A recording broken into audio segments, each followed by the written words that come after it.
Good evening, everybody. Hope I'm audible. So, Yes, ma'am. I welcome you all to a session of Biorix. So, first of all, I would like to tell you what we are, what exactly Biorix is. Biorix is a student run biology community created from curious minds across the life science spectrum. It serves as a collaborative platform where students come together to explore ideas, share knowledge, and engage in meaningful scientific discussions. So, continuing our journey of exploring different dimensions of life sciences, today we have this wonderful session that focuses on fascinating and ecologically important group of plants called as bryophytes. So, bryophytes play a crucial role in maintaining ecosystem balance, and they contribute to the soil formation, water retention, and are highly sensitive indicators of environmental changes. So their presence and diversity provides a valuable insight into ecosystem health, making them a significant part of biodiversity research and conservation. So to talk more about bryophytes and their significance, we have today's session titled Diversity and Status of Bryophyte Studies in the Western Ghats, a research perspective on the hidden world of bryophytes. Through this talk, we aim to gain a deeper understanding of the ecological roles of bryophytes and their importance in sustaining natural ecosystems. So, we have a wonderful mentor with us today to guide us through this topic. We are honored to have Dr. Manju C Nair with us. She is a prominent botanist and associate professor in the Department of Botany at the University of Calicut, Kerala. She is widely recognized as a leading expert in biology and has made significant contributions to documenting the biodiversity of the Western Ghats. She has discovered around 24 new species of bryophytes and has authored over 120 research papers and 4 books, contributing extensively to the field. Through her research and academic contributions, she continues to advance our understanding of bryophyte ecology and the importance of conserving fragile ecosystems. We are delighted to have her with us today and look forward to an insightful session. Let us all warmly welcome Dr. Manju C Nair. Hello, ma'am. Good evening. Hello. Good evening, ma'am. We Yes. welcome you to the session. Okay. Can I share my slides? Sure, ma'am.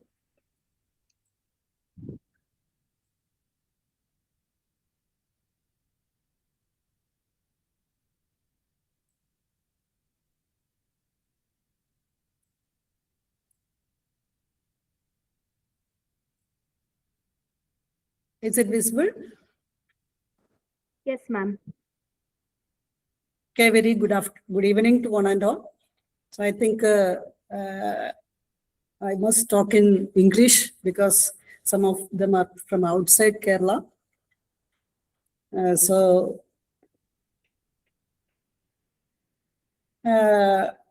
and I could see that some of my some joint using this link earlier attended my talks. So please pardon me. I would first start with the basic of bryophytes, that is how to identify bryophytes and what is bryophytes, then come to its microhabitats and then importance. So I have nearly 200 slides. I will try to complete within 1 hour, but officials, please just message me if you want to stop anyway. We can stop, no problem. They all photos, all are with the photos. There is no write-ups. So we will start. So this title, you won't look into this. This is only a basics of bryophytes. So I think most of them are students. So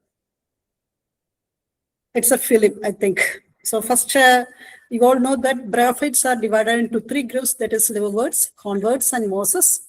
And from figures, we can see that the liverworts are now classified under Macrantophyta and the hornworts as Anthocerotophyta and mosses as Bryophyta.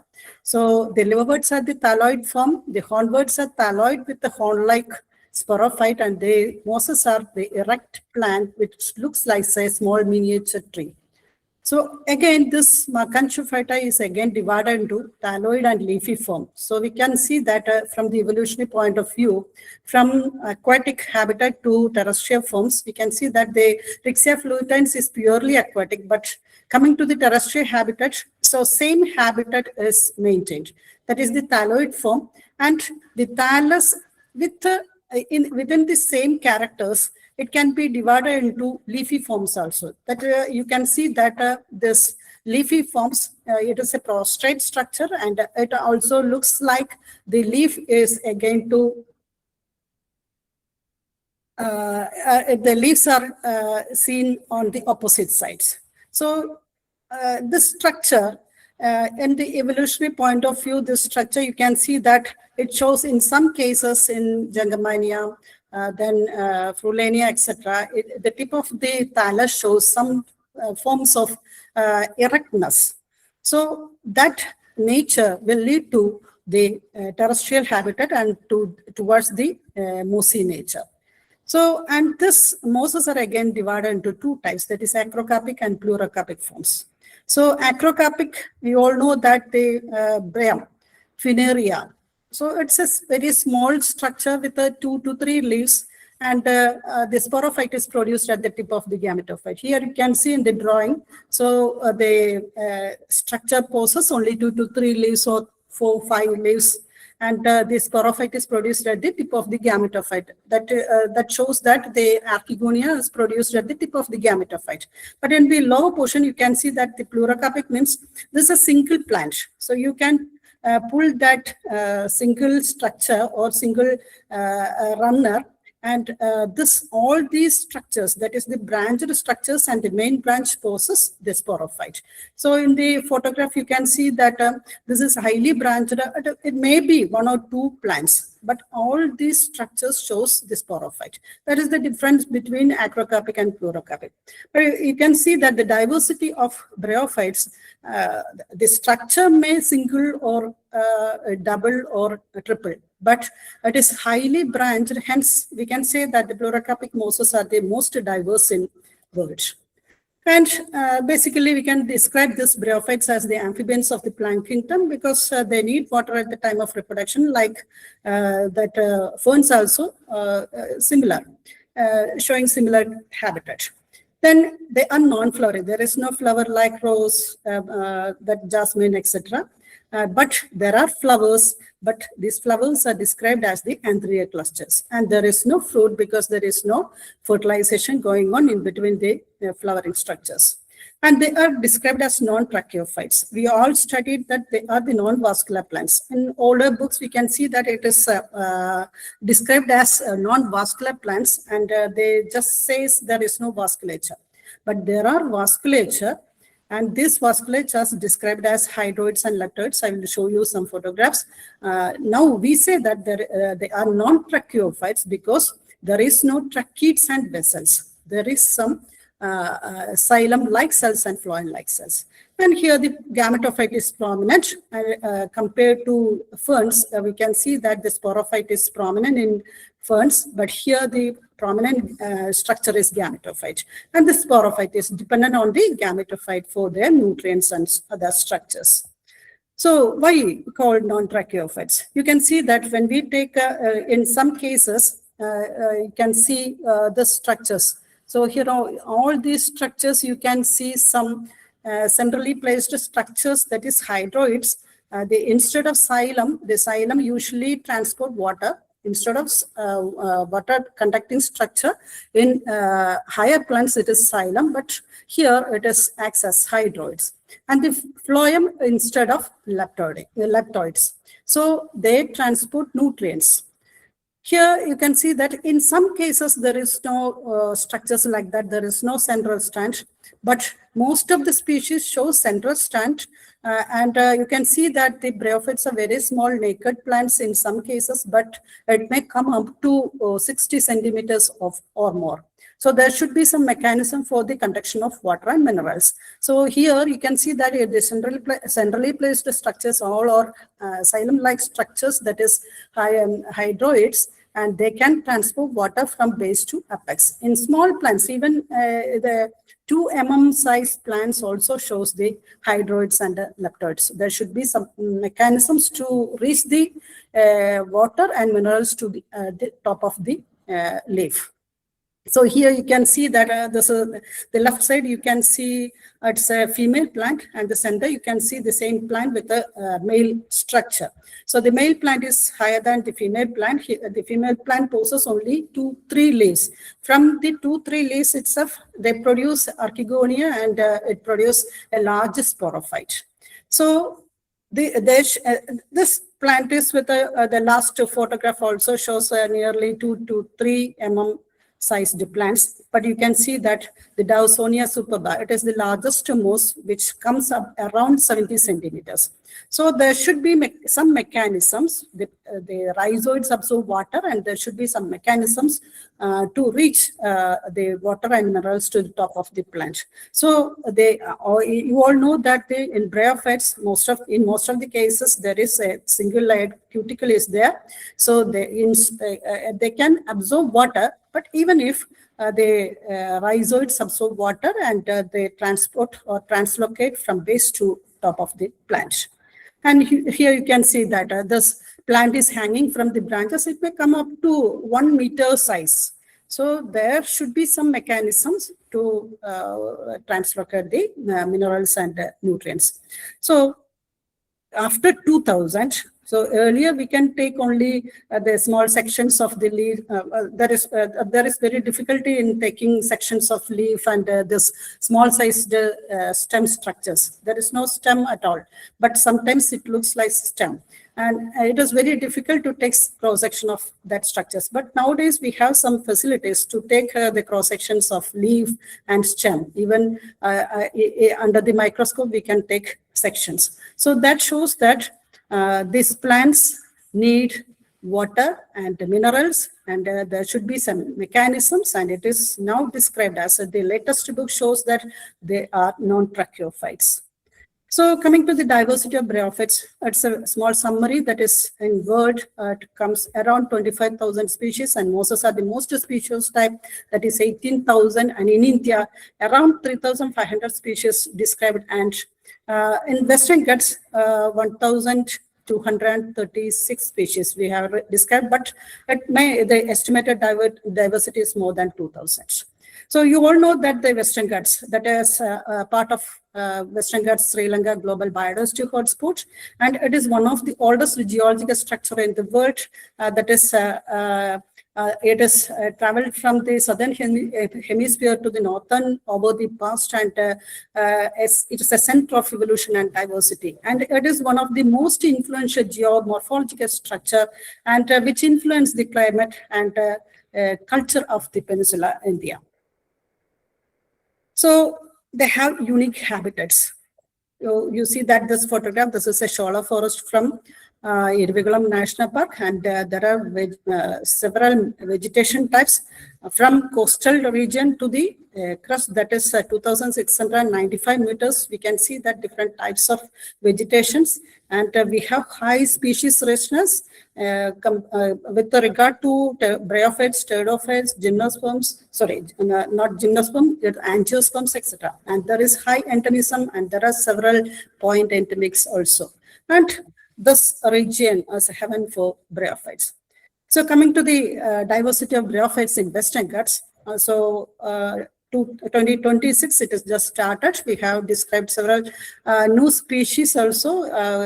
Last year, we have 1,229 species, and after that we had described now seven new records or new species, and now comes to 1,236 species, and that mosses are the most species group, and it is around 835 species, and those Rotophyta with 21 species. It is least diverse group in bryophytes, and around 380 species from of liverworts from Western Ghats. So you can see that. So the studies on the bryophytes of Western Ghats have started after 2000 only. Up to 2000, so there are certain or several random collections of bryophytes by the foreigners or some northeastern region. People came here to Nilagiri Hills and they have collected and reported some bryophytes. After 2000 only, we have intensely studied on this group. That is in 1980s, that is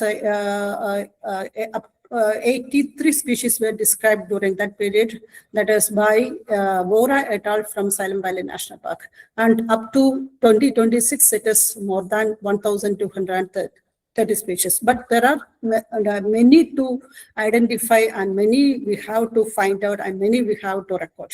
So this is the structure of the documentation of bryophytes in the Western Ghats. From 1980, before that we have very few collections. So 2-3 plants from Nilagiri Hills and then from Kerala only 5 or 6 species we have up to 1960s. In 1980, the Silent Valley from Silent Valley National Parks, they have reported, the BSI people reported 83 species.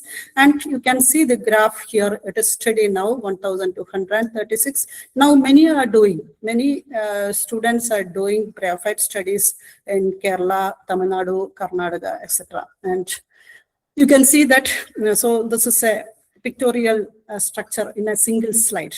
So is it possible to represent the angiosperm studies? So angiosperm studies in a single slide or in a, or 50 slides or 100 slides, it is not possible. But we can just depict our studies. That is, this is only the Kerala studies, Kerala part.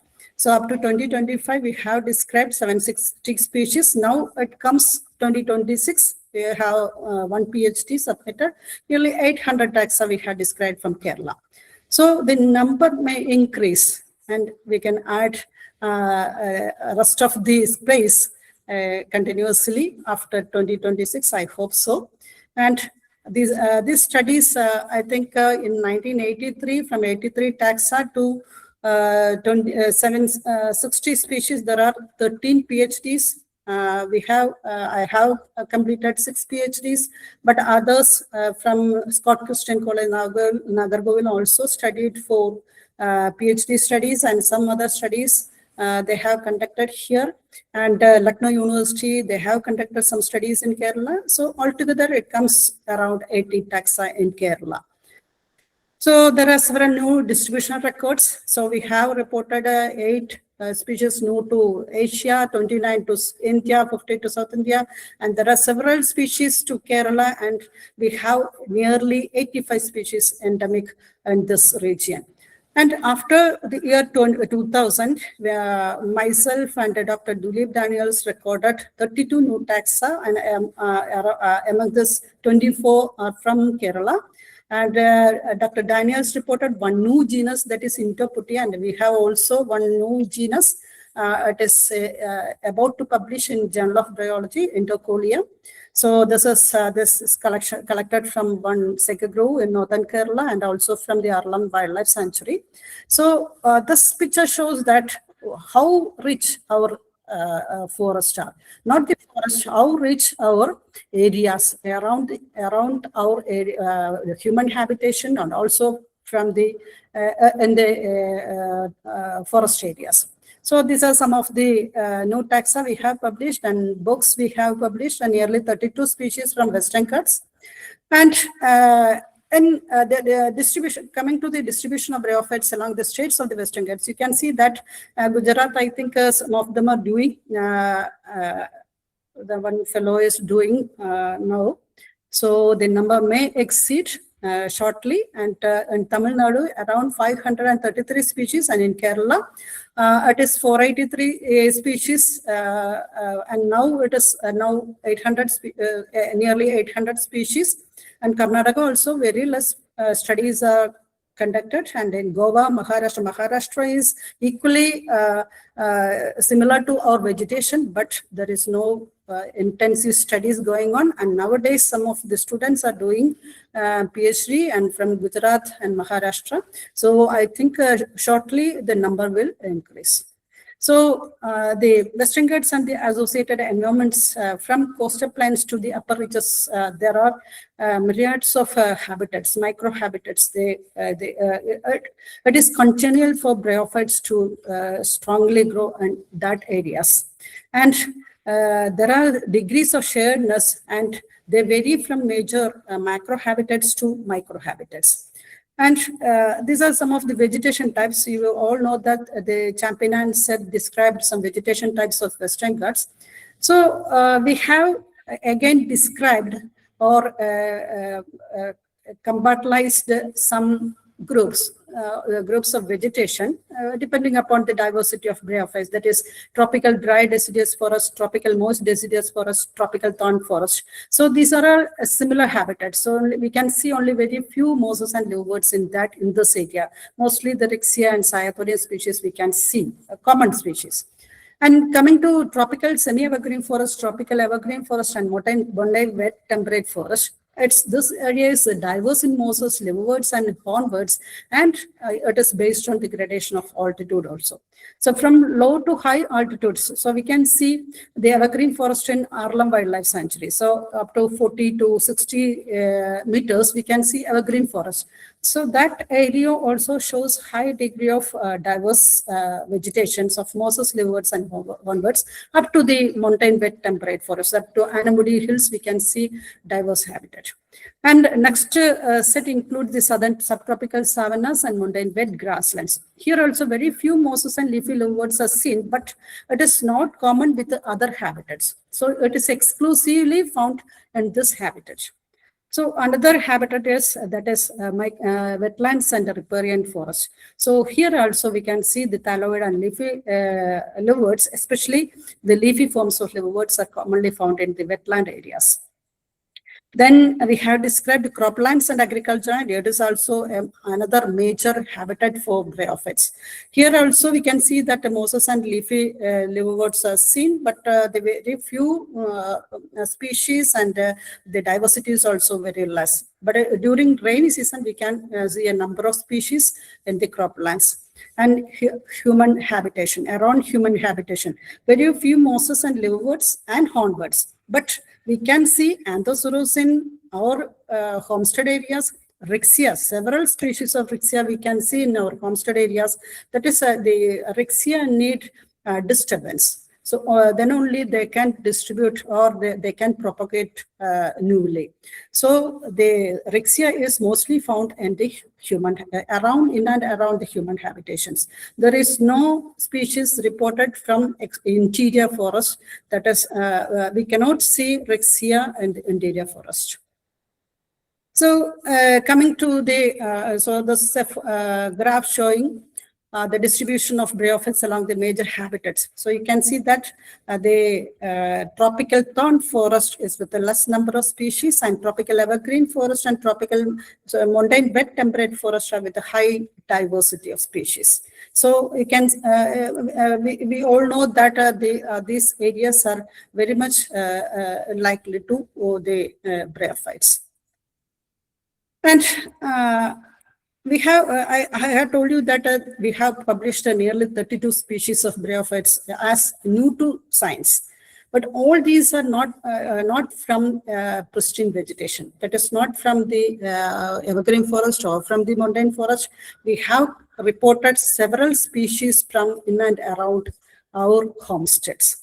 So there are several species of bryophytes recorded from these household areas or from town areas, etc. So from Calicut itself, we have reported one species from Minchanda area. It's from an avenue tree.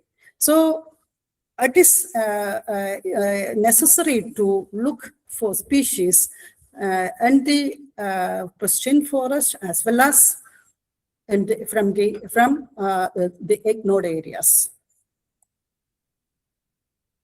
So the composition in these areas, the composition of bryophytes may vary. That is, in the low altitude areas, we can see some very few species. That is, around 40 species we can see in and around. But in the high altitude areas, the diversities may varies, and each species may vary in their elements. That is the composition and the associationship, and every aspect they may vary. And coming to the microhabitat also, so they can be seen in dead logs or fallen leaves or bark of leaves or fresh leaves, or then everywhere we can see. So we cannot spare any space. And so if it is in offline, just we can ask her what this. I intend to say something. That is, you can see one tree. It's a very small tree, and behind that we can see several trees. Because I am taking bryophytes, the class of bryophytes, so you can say that there is some bryophytes. But for me, there are 1 to 15 species in a single tree. This is a small tree from Wayanad. So then just think about a large tree. So it may come around 30-35 species we can describe. So this is the diversity of our area. So you can see that depending upon the light availability and the availability of the water, the species growing at the base of the bark, then up to top, you can see different layers of colors. So this is this. You can see that you can say this is only bryophytes, but we can say all these species are distributed in an evenly manner, and we can also say that the diversity is high in small trees also. So there is a question. Does it bother you that these two stones on the floor are different? So we can see several stones, small or larger stones we can see. So is it bother you? No. So for me also, it does not bother before I have started my studies.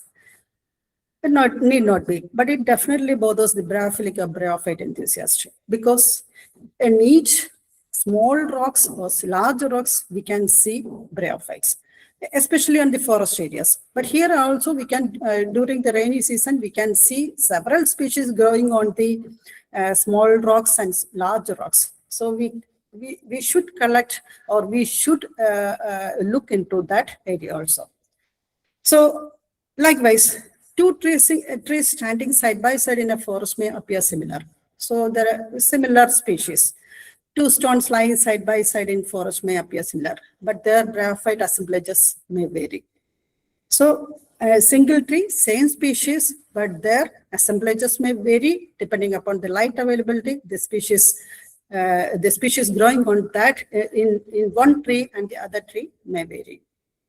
So when we discuss about the microhabitats, I would like to mention about this poem, 2 lines of this poem. No two trees are the same to raven, and no two branches are the same to run. It is from Lost, that is in 1972, David Wagner, the famous poet. He has described it. You all know that. And it emphasizes that one should stand still and notice the unique specific details of nature.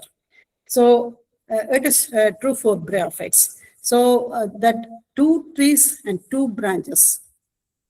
So it is same, maybe same, but we have to look into 2 branches in separate way and not 2 trees in separate ways. So you see, so you want to look into this place. So it is a very dry area. It is from, this photograph is from Chinna Wildlife Sanctuary. So why we should look into this area? So you see this next photographs.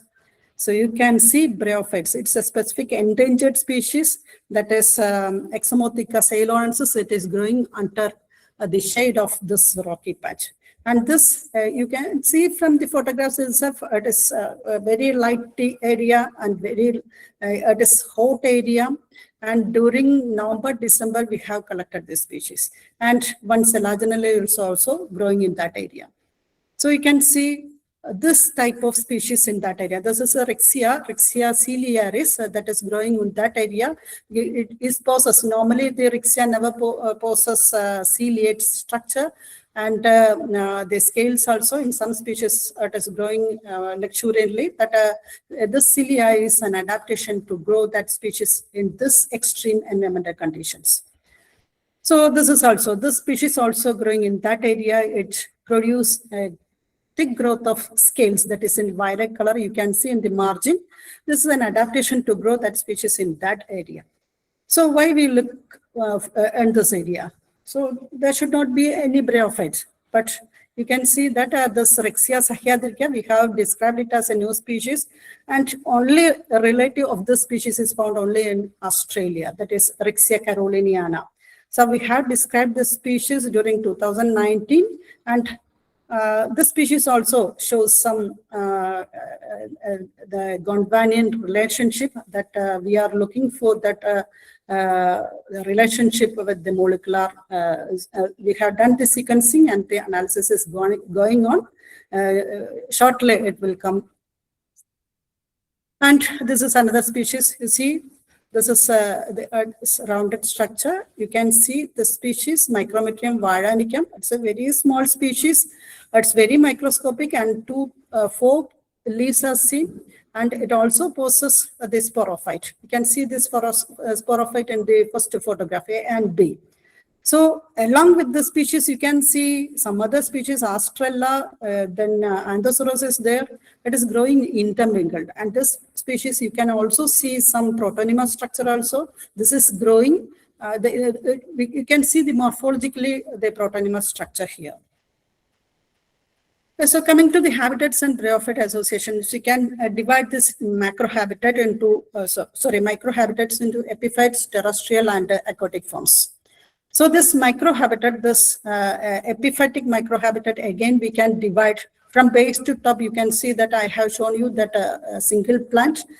So from base, that is base of trees, lower part of trunk, upper part of trunk, then branches and twigs. Then leaves, that is epiphyllous, living leaves, and dead leaves also. It also possesses different types of bryophytes. Then rhizome of ferns, logs, that is decomposing wood. So the species growing on the lower part, that is buttresses, then never grow towards the upper part. That is lower part or upper part, we cannot see the species growing on the base of trees. The species growing on the branches, we cannot see on the bark region. And the epiphyllus also, the species growing on the dead leaves, we cannot see on the live leaves. So the rhizome of ferns also, we can see several species, but it is specific. Some species are specific to that area. So you can see from this photograph, this is the buttresses. So in the larger trees, we can see the roots are overgrown, and this species shows a different species. In both these tree species, we can see different species. So this bark region is the second photograph. There is a upper part of the second photograph. It shows different species, that is Macrometrium. So in tea plantation also, the bark shows different species. You can see here a good number of species. There are 6-7 species in a single cluster, along with the macrolichens and microlichens. So you see here you can see several microlichens. Along with that, there is several species. In the last photograph, you can see 3-4 species are distributed. So the bark and branches, from base to top, you can see a good number of growth. These are all from our forest only. So in branches, so Porella is the high altitude species. Normally we studied this Porella. From low altitude, we cannot see Porella. So we are studying that species, that is Leguna species. Instead of Porella, we studied Leguna. So the hanging from the branches. So you see this is photograph from Irregular National Park. From base to top, you can see a good number of species. This is our nose species, one of the nose species, Aerobryopsis irregulamensis. It is hanging from the branches. It comes around 1 meter. So the roots of higher plants. There's a Myristica plant. You can see some species. on logs. This species normally grows on logs, but this species never grow on the live trees. So epiphyllus, that is the species growing on the living leaves. Living leaves and dead leaves also you can see several species. And here in this leaf you can see 3-4 species, nearly 3 species you can see. So coming to terrestrial habitat, that is soil and rocks. It can be divided into wet soil and dry soil. That is cuttings of flat areas, rocks, big rocks or small rocks, that also wet or dry. And other rocky structures like concrete walls, we can see a good number of species in that area. So you see this, along with some grasses, you can see the Astrella growing in that land cuttings. So mostly the liverbirds are seen in these areas, the cuttings we can see. Anthoceros normally seen on the terrestrial habitat. This is Astrella khasiana. This is the male structure of Astrella khasiana. I have told you that the flower of Bryophytes is described as Anthidea cluster. You can see in some species it is very interesting to see this Anthidea cluster.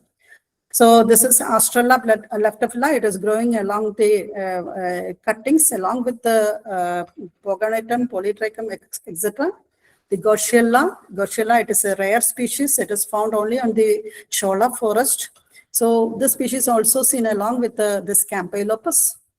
So Notothyllus is mostly it is found in low altitude areas also. We can see Notothyllus in and around our homesteads. So this is also found in the high altitude areas also. So here also Anthoceros crispillus. Anthoceros crispillus is mostly found in the high altitude area, but we can see Anthoceros angustus in the low altitude area. So this species is grown in and around our homesteads during the rainy seasons. We can see Anthoceros only during the rainy season. When the rain stops, it dries up. So Notothyllus fleberi, this is also found on the terrestrial habitat, mostly on the cuttings. It is a forest species. So then another microhabitat, you can see the Bryomardentium and Hyophila veluta. Both are growing in extreme environmental conditions. This is in this area you can see. The species is mostly found in the asbestos sheet also. So, so they can thrive well without soil. So this is also Luculoma minivirus, then Luculoma taylori. So these species are terrestrially, we can see terrestrially and also epiphytic species. This is Imbrium alpinum. You see the color of this plant. It is seen only in the alpine region. That is here we can see in the Irregulam National Park area, in the Shola forest area. So most of the species have bright colors. The leaves also shows bright colors because they possess anthocyanin pigments. So Bryon coronatum and Hyophila, it's very common species in our area, and the species also found in the high altitude areas, mostly found on the calcareous rocks, that is calcium loving plants. We can see in and around our homesteads, that's land cuttings, laterite cuttings, we can see this plant.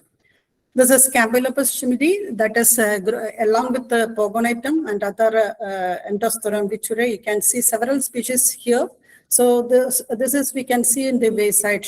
So when it's commonly found in the terrestrial areas.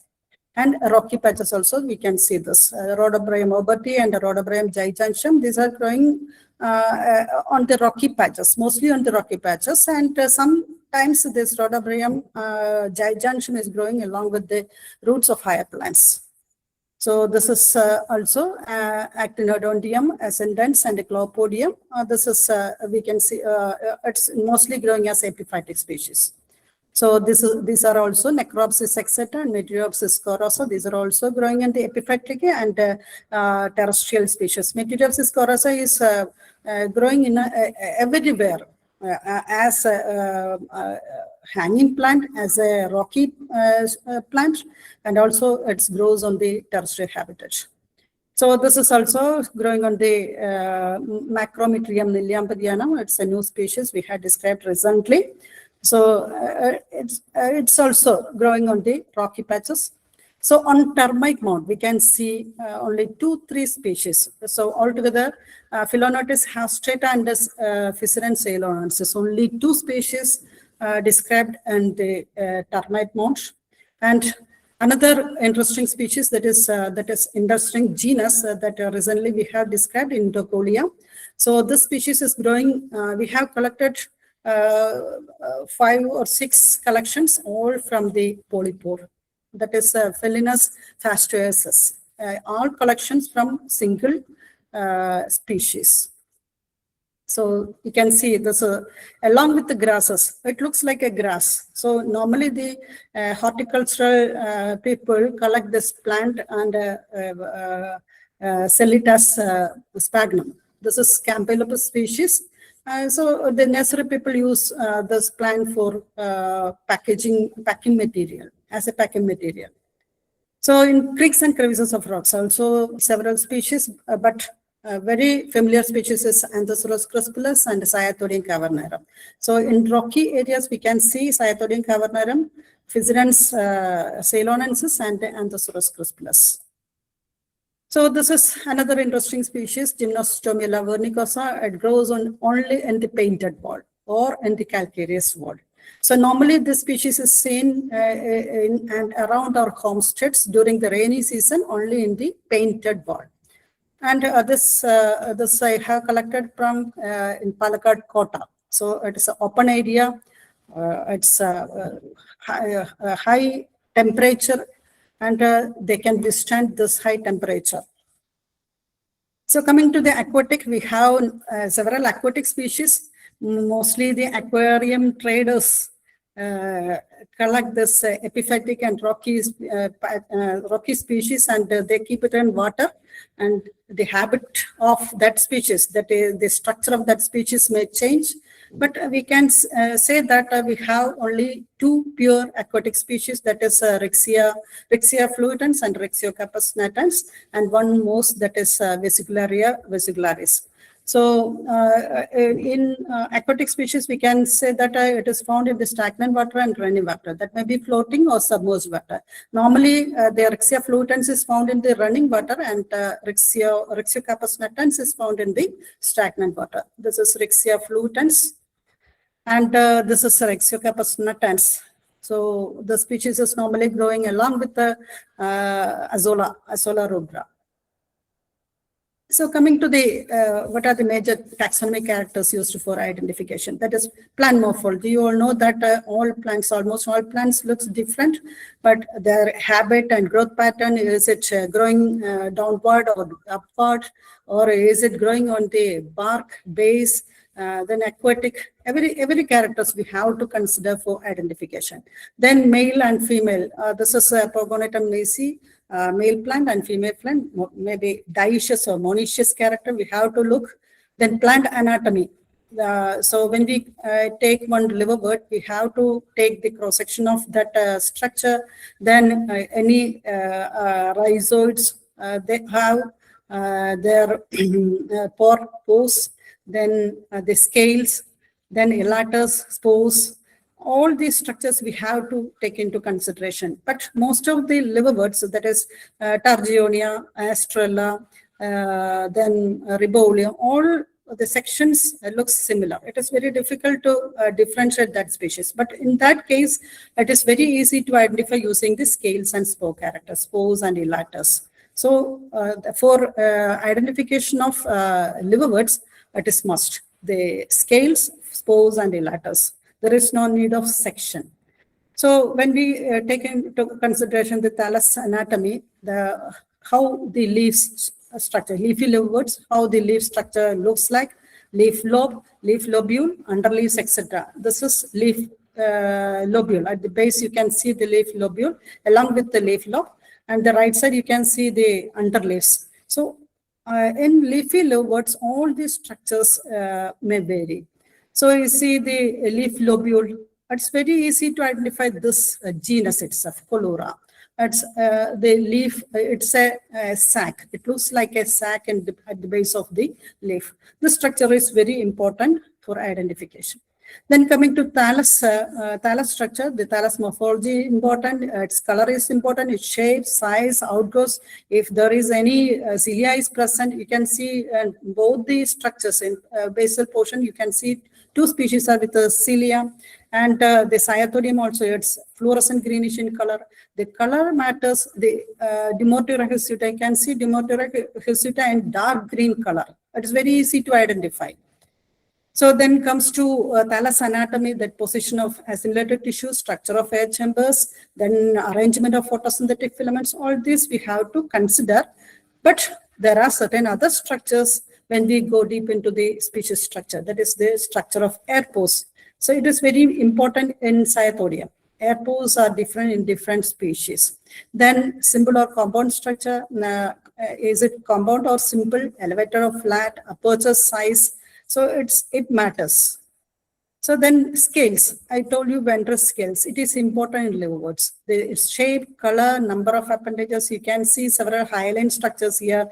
The Rixia, all 50% of Rixia possess the scales because they are growing in the extreme environmental conditions.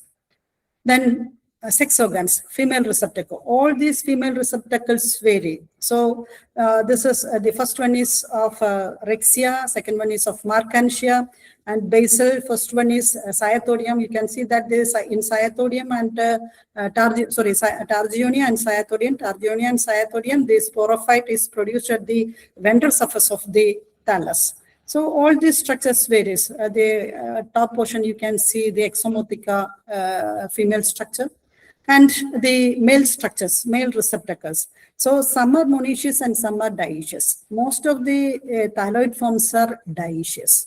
So only very few are monoecious. You can see the male and female growing intermingles. So the peduncle means the structure of archegoniophore and stalk of the archegoniophore or anthidiophore. That structure, rhizoid furrow, photosynthetic tissue in Markantia is very important. Then spore, all spores of Rixia. We have 31 species of Rixia and Western Ghats. All 31 species with a different spores. And with the spores, it is very easy to identify. Size, its polarity, ornamentation, all are very important in liverworts. So elatus also. In some cases, the elatus are present, and in some cases, there is no elatus. It's also very important.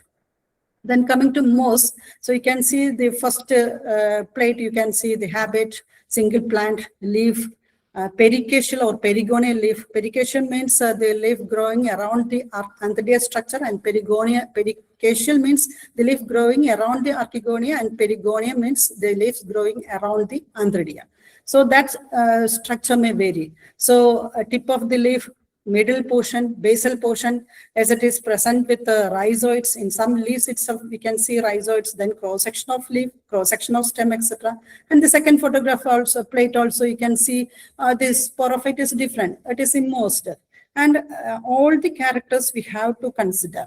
So if it is present, if the sporophyte is present, we have to consider sporophyte also. If it is not present, it is not necessarily necessary for identification of bryophytes. Most cases, there is no need of sporophyte in all cases. So leaf character, the leaf shapes, leaf margin, leaf size, then leaf shape. It may vary, lanceolate, ovate, elliptic, all this may vary. Leaf apex, that coming to the anatomy, it may vary. Apex, you can see different types of leaf apex in mosses. Leaf margin, that is, margin may single to multi-layered structures. That also we have to consider. Middle cells, in middle also you can see different types of cells. And the middle photograph, you can see that the same types of cells.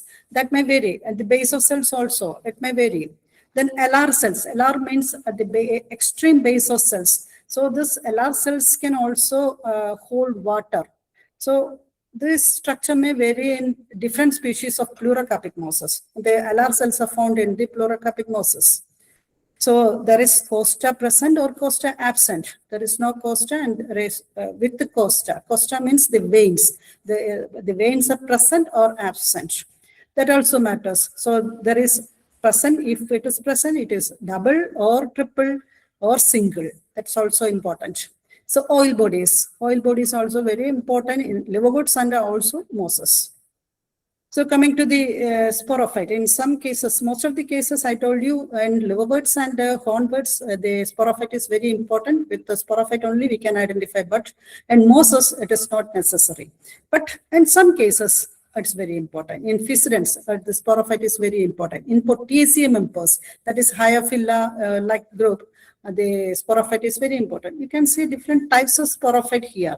And when we take this sporophyte, we consider the capsule, if it is present, the calyptra is present. Calyptra is the hairy structure. We can see that then operculum, it is present. So capsule shape, different types of shapes you can see here. Then you see the calyptra, operculum, and peristome teeth. Peristome teeth is another important character in some cases. Calyptra, it is very, in some species, that is Pogonatum, Polytricha, etc., it looks like a hairy structure. So operculum, different types of operculum. Then peristome teeth, you see different types of peristome teeth. It may be single layered or double layered. Here you can see all this with a double layered. It's important for spore dispersal mechanism. So teeth, how this teeth looks like. So the cross section of seta. Seta is the structure. So you can see this is the seta, this basal portion of capsule. So that section also we can take, and the structure may vary in different species. So cross section of leaf. It is very interesting. This cross section itself is very interesting. It looks like a necklace. In all species, it looks like this kind of cross section we can see. So this is important in most of the species. Stem shears, you can see the hydroids and lactoids. You see hydroids in center portion and lactoids around that structure. So paraphylla, in some cases, some hairy structures are seen on this stem structure. This is also important in Tuidium. So mostly in pleurocarpic mosses, this paraphylla is present. Additional structures for absorption of water. So then in some cases, leaf axial filiform rhizoids, it is present in Bryophyte members. Okay, leaf axial, tip of the leaf, you can see rhizoid-like structures. So this is also important. So these are some of the characters. There are several other characters, but due to time constraint, I just limit that here. So coming to the herbarium technique, you can see there is no hard mechanism for herbarium preparation. You need a sharp knife, a small scissor, small hand length paper bags or newspaper bags.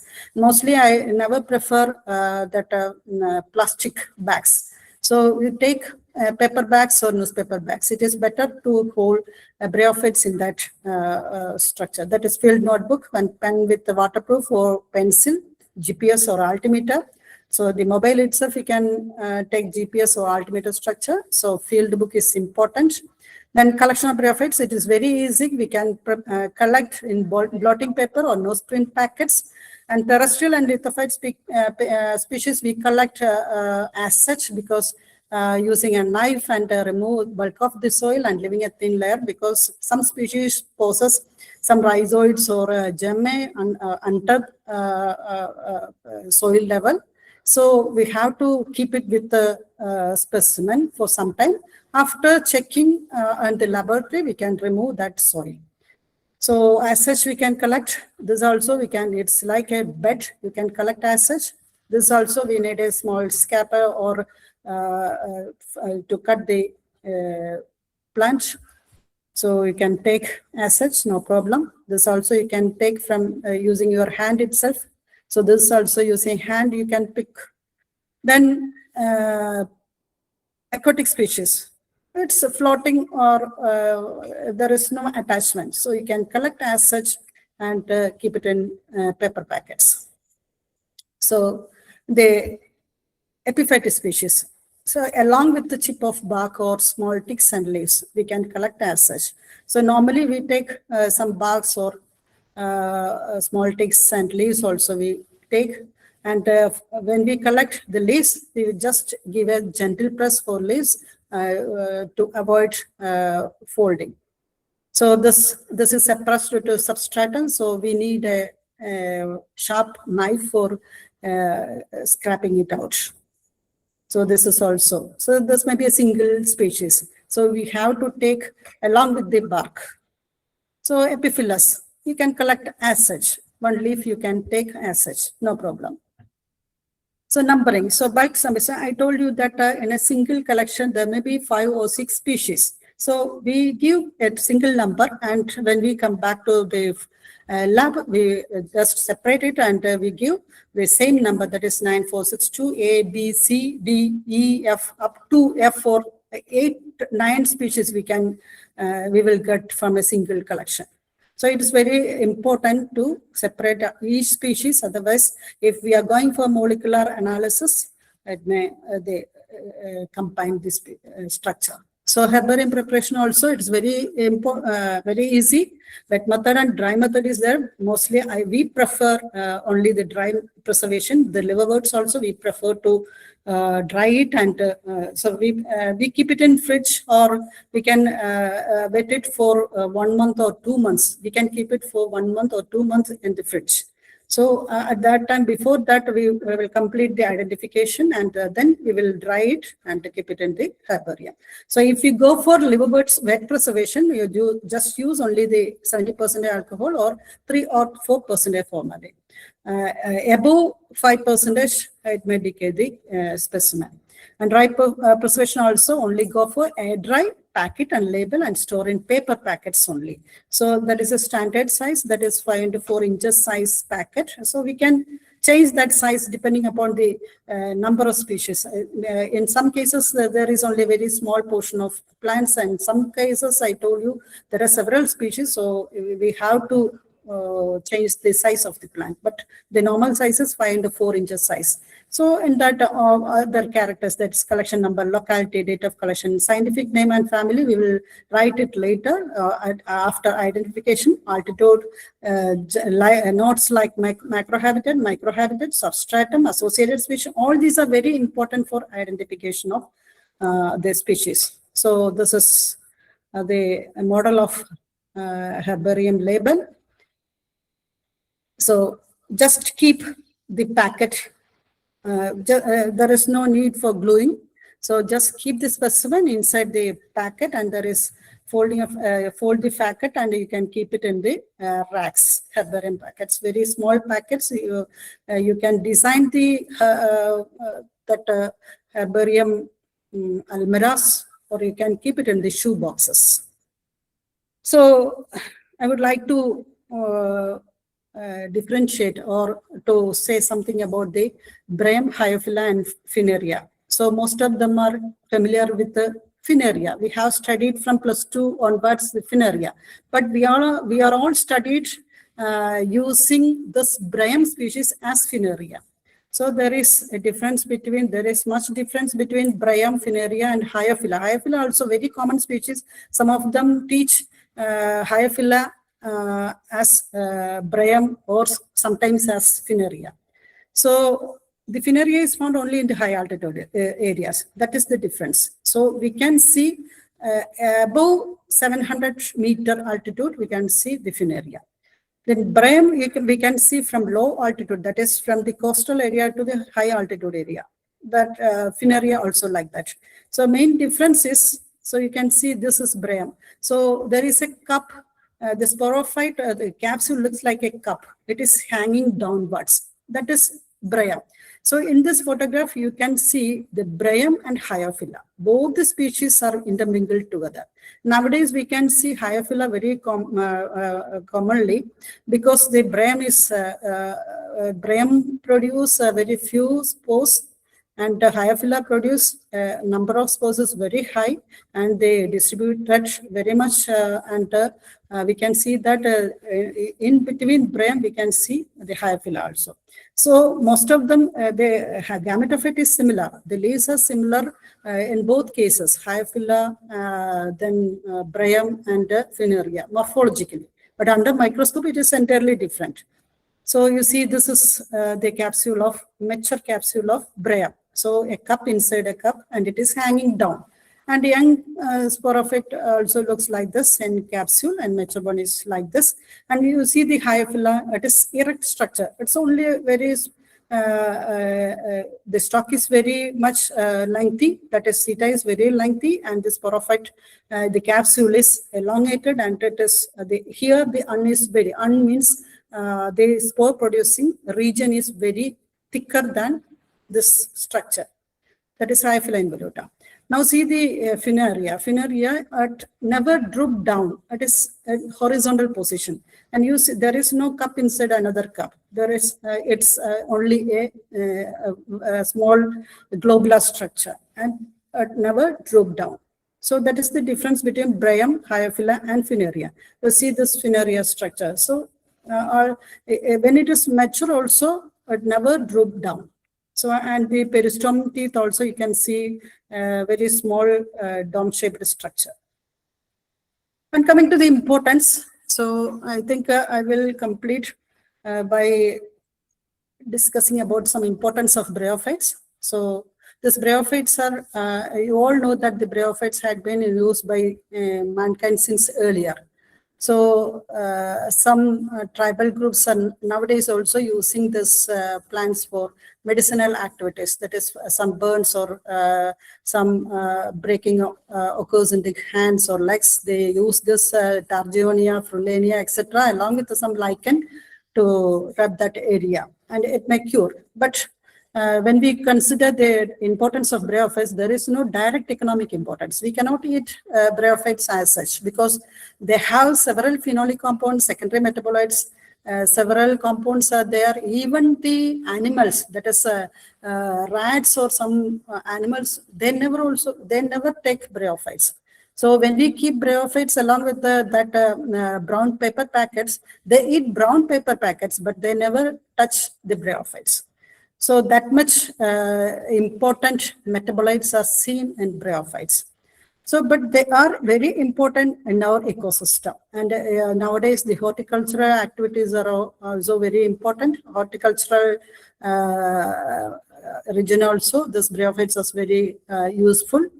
And ecologically, you all know that they are the pioneer plants. They, during in the succession after lichens, the bryophytes will come. And when we go deep into the forest, you can see a microclimatic condition in that area. So that microclimate is controlled by our bryophytes, because the bryophytes are, most of the bryophytes, almost all bryophytes are resurrection plants. So they can hold all the water for longer period. So it may, the humidity of that area may be maintained by the bryophytes. So we can start with the horticultural importance. That is, there is a garden, that is Moss Garden in Sansi in Japan. So in India, we have in India.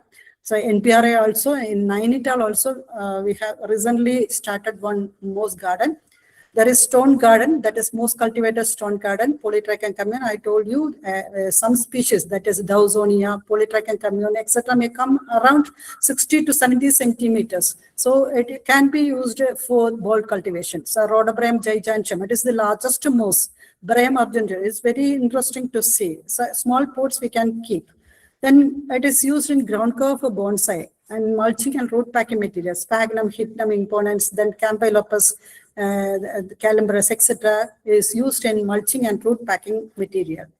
So this is the from Zanchi in Kyoto, Japan. There is a book on moss gardening. So I have taken this photograph from that book. So they will construct some structures and you all know the moss graffiti. You may heard about moss graffiti. Moss graffiti, you can check in the network. So moss graffiti is they will make they will collect some bryophytes, crush it. Along with that bryophytes, they use some curd and some beer or some sugar solutions and paste it on the monuments. So like this. So it may develop after some times. There are only very few bryophytes are needed for this function. Moss graffiti, you can see that. So likewise, these are some photographs from that book. So you can see several species. Instead of grassland, they have prepared the moss land. So one most garden in NPRA, Lucknow. So they have started in 2009. And now this is a photograph during that period, that is 2009. This photograph in 2015. So it is now flourished, but there are certain species, only very few species are distributing, they are telling. So this is moss garden at Linkadur in near Nainital. This area also, it's very high altitude area. So most of the species they can prepare. So it is very easy. So we have to give such a climatic condition. So here in Malabar Botanic Garden, Calicut also, so they have also started, and we have a project there. So there are some species they are maintaining. So this is used in containers and hanging pots. So it's very easy. We can spray the water. So and keep some other plants. It may grow. So this can be maintained for 2-3 days. And cocodame, all no, but it is. I think it is for only very few days. Moss mat. So moss mat, you can see that usually we use mat for rubbing our dirty water and that dust from the legs, but it is very easy. We can keep it washed and dried it, and we can use it further. So it is available in Amazon. You can try on moss mat. So ground cover for bonsai. So it's better to keep some pleurocarpic mosses in bonsai. So we can spray water and avoid watering every day. So we can keep it, this can be keep it for 2-3 days. We never water for this plants. So this is ground cover for bonsai. And some birds use this bryophytes for keeping, making their nest. So it's a small, that's you can see that it's terrace in on the tip of terrace, a small plant, and they have prepared one nest and protection for invertebrates also, some cases, and substratum for higher plants. So this is sphagnum and this pitcher plant growing inside sphagnum. The spores are kept in sphagnum species, and it may grow. Yeah, this is the photograph from Gurugula Botanica Sanctuary, Wayanad. You can see that there is a sprint there, and they have kept some bryophytes and tied it and kept some orchid seeds. So it is growing nicely.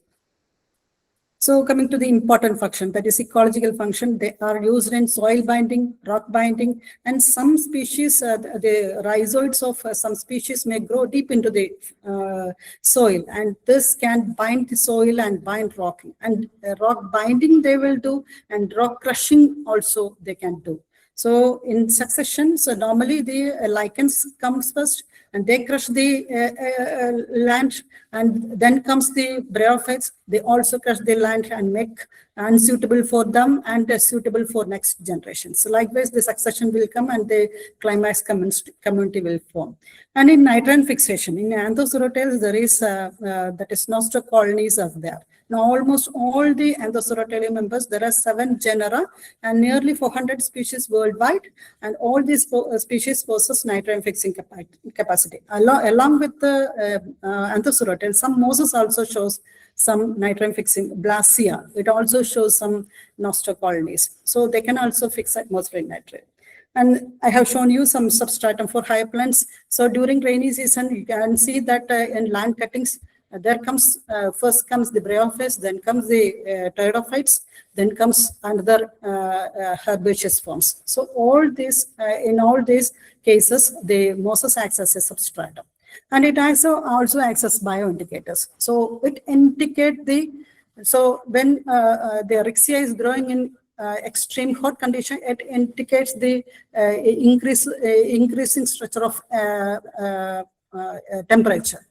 So when it grows in the calcium-loving rocks, it shows the indication of calcium. So calcareous region, some bryophytes like Hyophila involuta, then Gymnostomina, they grow in the calcareous region.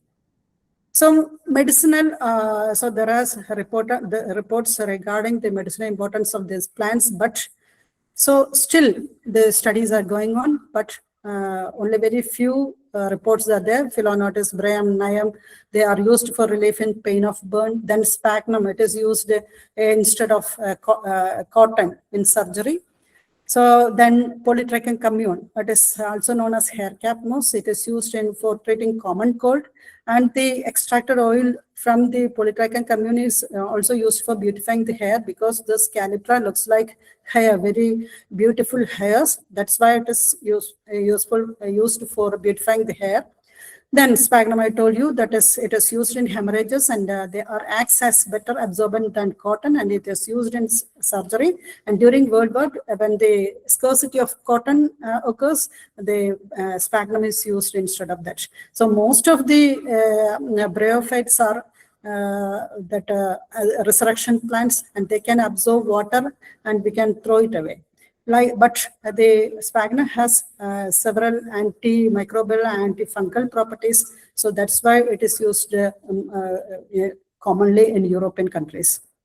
So peat moss, this you can buy it from the market, that is Miracle Grow. It is it retains moisture and nutrients, and it is also used for flowering. So there are antimicrobial and antifungal properties. There are several species reported as antimicrobial and antifungal properties, and they have several active constituents like terpenoids, phenolics, polyphenols, steroids, organic acids like that is from Mercantia polymorpha mercantine is extracted, that it has antioxidant, cytotoxic, and cytotoxic properties. And Lundleria cruciata also, luleric acid, luteolin, these are all used in several cancer treatment. This luleric acid is used, and mercantine also it is used in cancer treatment. And but very few studies are have been conducted, and still there are a lot to do. Sphagnum, and I told you that this bryophytes are not touched by the animals or insects, but very few reports are there that some insects eat this capsule or leaf-like structure, that is Evalia and Philota. These are some insects which feed on Rhodobryum giganteum. So this is another one elementary canal of one insect, and in that we can see the structure of some hypnum leaves. So this is an indication of some insects are eating this, but we have to study more. So this is Rixia. So this is our reports. That is keep one insect. It lay eggs on this Rixia. So it has starch, storage as starch. So they use the starch and it grow. So it is kept in our lab. It is very difficult to identify that insect. I have not yet identified it is a new genus or new order or something like that. So, but there are some associations. So this is also another association with the camouflage. So when this viper fall down, it may change this color. So it's like mosey and lichen branch. It shows it mimic that branch. So there are pollution indicators. That is, it is used in IAP, that is index of atmospheric purity. And some studies shows that Atricum undulatum is the most best indicator of air pollution. And there are several species reported as indication of water pollution, acid rain damage to ecosystem, indicators of climate change, and thereby study the effects on ecosystem. So some species, that is Scapania undulata, Fontanides, Antipyretica, that is aquatic species, Gengamania volcanicola, they are quite useful for monitoring heavy metal pollution. Some species which are grow only on the copper sulfur concentrated region, that is Melicophyra elongata, Scopulophylla lingulata, and Scopulophylla cataractae. I could collect the Scopulophylla cataractae from Chandanathoda area. So it may have that copper in that soil. And due to these properties, the bryophytes are used in geological prospecting also.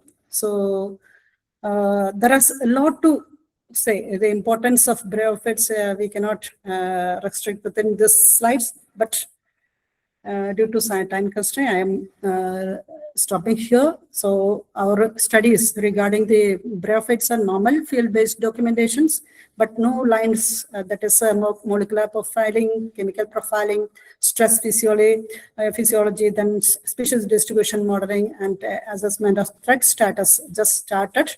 And some are doing in this line. So molecular profiling, it is very difficult to get the molecular characters of this species. We have tried several times. So maybe in the future, near future, it may many may come forward to study this group for these aspects. So this is my team, and I think most of the photographs are collected by ourselves, and my students, they have taken most of the species.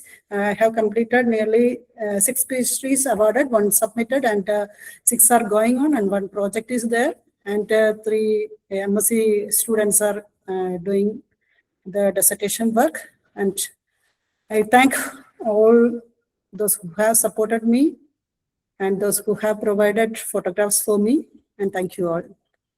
Thank you very much.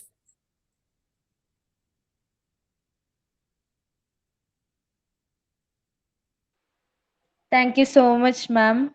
We would like to know if anybody has any questions to ask, any queries. Please unmute your mic or just drop your question in the chat box.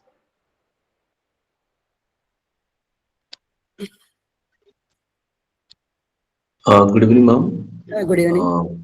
Recently, I have studied one paper. It's related to carbon sinks. Whether my question is whether moss species more sink carbon than tree species. Yeah, recently there is a report that oxygen is emitted more by bryophytes than Right. yeah, there is a recent study. So maybe when the oxygen is emitted more, the carbon itself also they can absorb. But we can, the diversity of bryophytes mostly seen in the forest areas, and in and around our because the climatic conditions of our areas is very not congenial for all the species. All those, and the diversity is also very less. Hence, the emitting oxygen is very less in our area, but in forest areas it is very high. That is our in our case, that is in tropical countries. But in temperate countries, the condition is very different. In the town area itself, you can see a good number of bryophytes. In vertical garden itself, they keep bryophytes. So in that study, they have reported that oxygen is emitted by bryophytes than angiosperms. So I have also seen that paper. Maybe Okay. for studies. Ma'am, we have another question in the chat box. Sumalata has asked, can you suggest some books for identifying bryophytes? So, for Moses Ganguly, you can purchase. That is Ganguly from 19. There is a 3-volume book. That's for Moses. And recently, we have also published in South India. South India, if you want to study the South Indian species, you can buy our paper books. And Dulip Daniels, Dr. Dulip Daniels also published several books on Silent Valley, on Agasthyamala. Then we have published then Wayanad, Anamudi Shola. So it's there are several books nowadays. There are several books to study. So when I have started my study, there is only 1 or 2 books for South Indian studies. But now we have several books. So good evening, ma'am. It was have a question about threat on microhabitats affecting the growth of bryophytes. So actually, in forest areas, there is no threat, I think. I hope. But in our area, so end road widening and then landslides, everything, it happens. But we have not yet studied threat regarding the bryophytes. We talk about only the angiosperms. Mostly we talk about angiosperms. So threat studies are very, we never consider threat studies with regard to bryophytes. Ma'am, Angel had raised her Is there hand. any particular methodology available to assess the carbon stock of mosses? I think there is not yet, but any methodology to assess carbon stock. I didn't read that. Hello, can I ask Okay, a ma'am. question? Thank you. Yes, sir. Hello. Hello, sir. Hello, this is Sajid from KFRI. Yeah, I know. I just see. Just one question. Can you speak something about the dispersal of this biothreats? How do they move from one place to another? Yeah. Sir, I told you now that from Rixia to polytrichum or pogonitum, higher forms, each group shows different capacities of diversification. That is, in Rixia, they need some disturbance. So that's why they are growing in human around human habitation. And in forest areas also, we can see some species, but these species are growing and they where that elephant or that any animals reside. So in marshy areas, they come and live there. So in that area only, the Rixia is dispersed. That is Rixia, the sporogonium is immersed. Inside the thallus, you can see. So there should be some mechanism for dispersal or a disturbance. And coming to anthocerotales, it shows it can be seen only in the during rainy seasons. So when it mature, so if the thallus is growing and this sporophyte is growing, there is a food setan capsule instead of food setan capsule meristematic region is seen. And whenever the meristematic region is active, it throws cells towards the tip. And when the atmosphere is about to dry or the rain is about to stop, it starts mature. And it disperse by splitting of that sporophyte. And Markantia, you can see that the anthidiophore and archegoniophore are seen in two different plants, that is dioecious. So anthidiophore produce anthridia and archegoniophore also produce archegonia. And when the anthrozoids move towards the archegoniophore, and the archegoniophore is erect and it should reach through water only. That is by splash cup mechanism only, it reaches archegoniophore.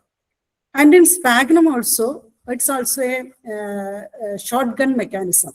So when the atmosphere pressure increase, there is a pressure inside the capsule, and normally the spores are produced at the base of the capsule, and it move towards upper side, and there is a splash cap mechanism, and there is no peristome. But in the Bryum, Funaria, etc., there is peristome, and the peristome will dry up, and it just when the atmosphere is dried. So the spores will move towards this in between the peristome teeth. And in sphagnum, there is a genus sphagnum. It is propagated through insect dissemination. So this sphagnum, it has the apophysis region and capsule. That apophysis looks like a skirt, and this skirt is like a yellowish or brownish color, and it attracts the insect, and it is a foul smell. There is a foul smell, and it attracts insects, and it is disseminated by insect only. So each group the spore dissemination is. Most of them are disseminated by wind only, but they need water to move the Antheridia to Archegonia region. So there Thank are you. different mechanisms for identification. Okay. Hello, ma'am. There are any phylogenetic work is going on? Yeah, there are phylogenetic studies are going on. So we have started our studies on Rixia, phylogenetic studies. One of my project is molecular phylogeny of Bryophytes, and one of my student is doing on biogeography of Rixia itself. So she has just started, and there are, but in India, this kind of studies are very less. Yes, Hello, Rudhraj. ma'am. Ah, I am Ruturaj here from Maharashtra. yeah. Uh, Hi. Ma'am, I have one question. Which Ah. species, which bryophyte in the Western Ghat are pollution indicator species?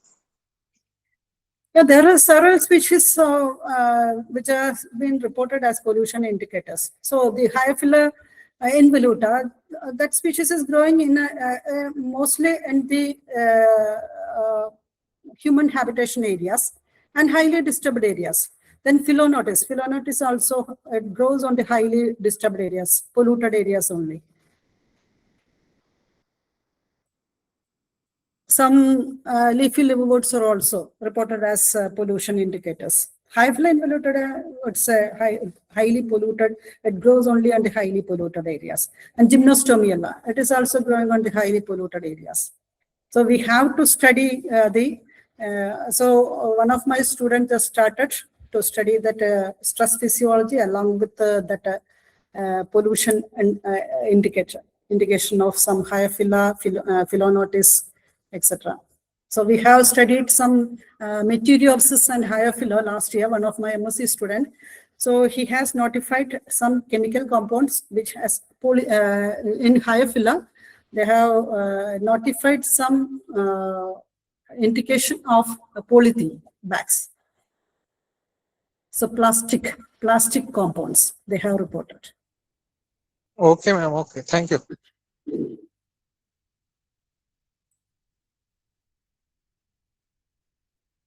Okay, any other question?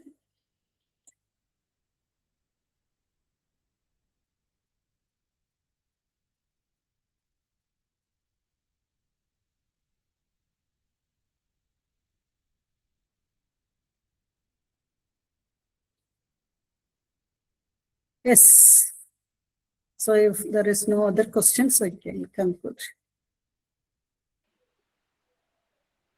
Yes, so I hope this was a great session for everybody who joined, and we extend our sincere thanks to Dr. Manju C. Nair for sharing such valuable insights through this talk, Diversity and Status of Bryophyte Studies in the Western Ghats. The session helped us better understand the ecological importance of bryophytes and their role in maintaining ecosystem balance. We also thank everyone who joined and actively participated. Your questions, the curiosity that you guys show, tells us how much interested you are in nature and everything around us. So, your curiosity and engagement are what keep Biorix growing as a meaningful scientific community. So, before we conclude, here's a quick preview of our upcoming session. Biorix will be hosting a talk titled Making Sense in Biology, the Science of Evolution, led by Dr. Shwaran PR, which will be held on 28 March 2026 from 7:30 p.m. to 8:30 p.m. as an online session via Google Meet. The meeting link will be shared in the Biorix group. We would also like to make another announcement through Biorix Bio Talks, which is a student knowledge sharing series. We are inviting students and life science enthusiasts to become speakers and share their knowledge with the community. So, if you're passionate about a topic in biology or any life science field, this is a great opportunity to lead an online session with Biorix. So, everything, the details and the posters, everything has been posted on our social media handles. and also the Biogrids group and community. So interested participants can apply. So with that, we officially conclude today's session. Thank you all for being a part of this discussion, and we look forward to see you again in the next Biotic session. Thank you.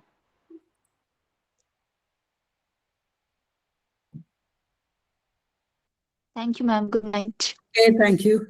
Thank you very much.